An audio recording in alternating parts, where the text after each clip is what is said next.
mudah tercapai kalau kalian semua masih punya political will adalah bentuk tim investigasi independen.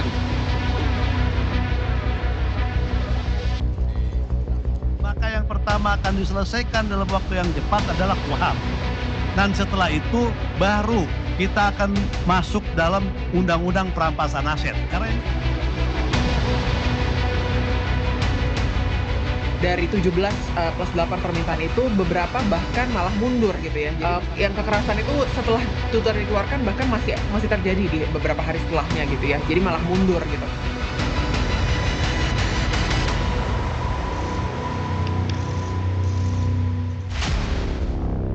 Merespon aksi protes yang muncul di berbagai wilayah di seluruh Indonesia dalam sepekan kemarin, pemerintah dan DPR menyatakan akan berbenah. Presiden Prabowo saat bertemu pimpinan parpol pekan lalu menyatakan, pemerintah dan DPR akan lebih mendengarkan aspirasi rakyat. Prabowo bilang, aspirasi yang disampaikan rakyat akan dicatat dan ditindaklanjuti.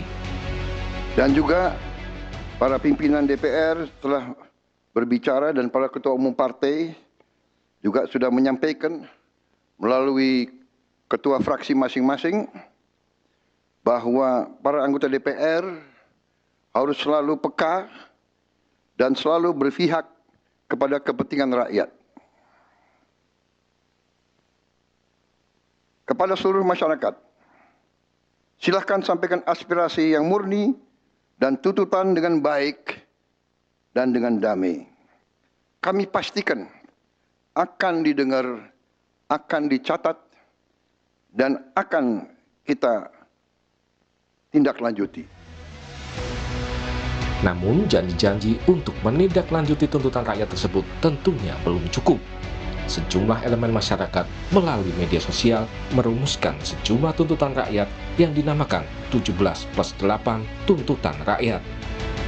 Tuntutan ini juga disertai tenggat waktu bagi lembaga-lembaga terkait untuk menindaklanjutinya. Untuk tuntutan jangka pendek, tenggat waktunya adalah tanggal 5 September 2025. Beberapa tuntutan yang masuk target jangka pendek antara lain pembentukan tim investigasi independen terkait kasus demonstrasi rusuh di berbagai daerah yang mengakibatkan 10 orang meninggal dunia.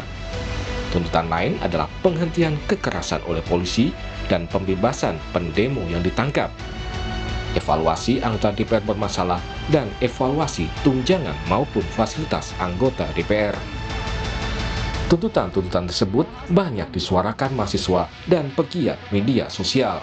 Yang pertama, saya ingin ada tim investigasi independen untuk dibentuk sesegera mungkin mengusut tuntas berbagai persoalan berkaitan dengan dugaan makar terutama. Sehingga kemudian kami bisa lebih lega bahwa gerakan kami hari ini ditunggangi oleh siapa, harus jelas dalangnya siapa. Dan yang kedua, kami berharap amanat yang dibebankan kepada pundak-pundak bapak-bapak sekalian itu betul-betul dijalankan untuk amanat rakyat.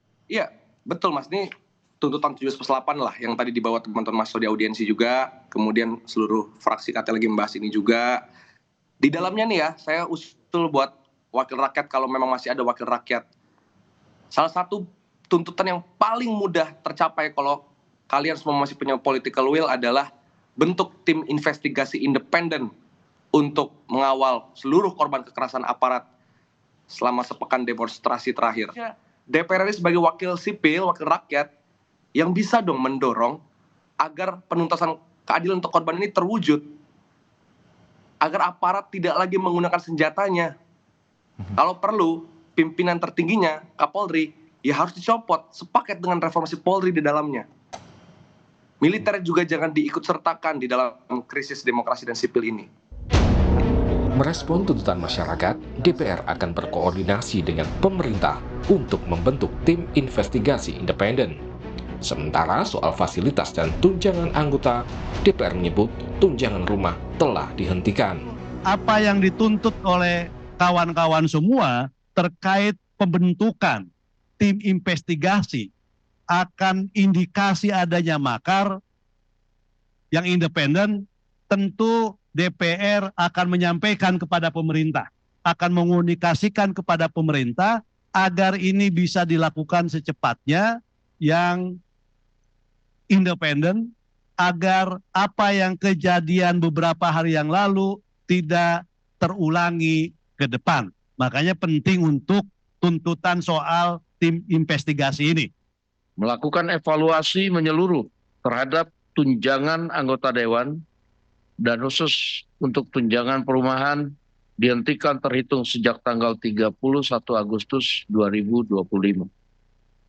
Yang kedua, moratorium kunjungan kerja atau perjalanan dinas luar negeri anggota DPR serta melakukan efisiensi untuk kunjungan kerja di dalam negeri. Selain tuntutan dengan tenggat waktu jangka pendek, tuntutan rakyat 17+8 juga memuat tuntutan jangka panjang dengan tenggat waktu 31 Agustus 2026.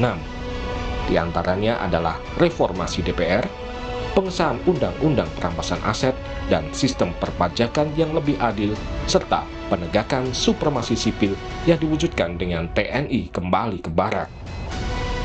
DPR menyatakan undang-undang perampasan aset akan dibahas setelah RUU KUHP selesai.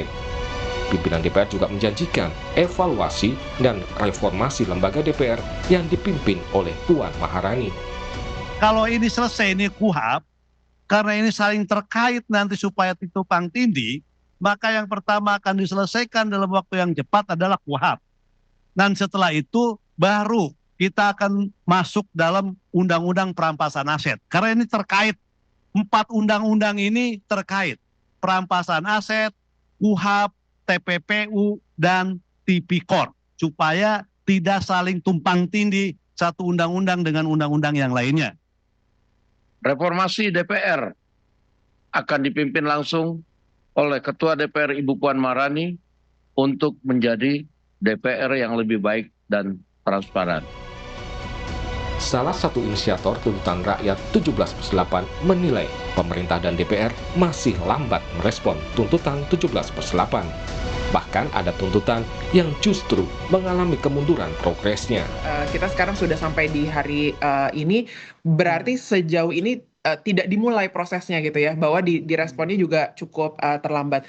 Setidak-tidaknya ini juga menunjukkan kecepatan kerja pemerintah dan kompetensi dari institusi-institusi dalam merespon. Kalau memang ingin merespon tapi telat melakukan. Nah, tapi dari yang kami pantau, yang bisa dilihat juga di 178tuntutanrakyat.id, dari 17+8 permintaan itu, beberapa bahkan malah mundur gitu ya. Jadi misalnya ketika ada permintaan tentang menghentikan kekerasan aparat maupun yang berhubungan dengan pembebasan demonstran dan lainnya, yang kekerasan itu setelah tuntutan dikeluarkan bahkan masih terjadi di beberapa hari setelahnya gitu ya. Jadi malah mundur gitu, dan malah ada beberapa demonstran baru yang tertangkap gitu.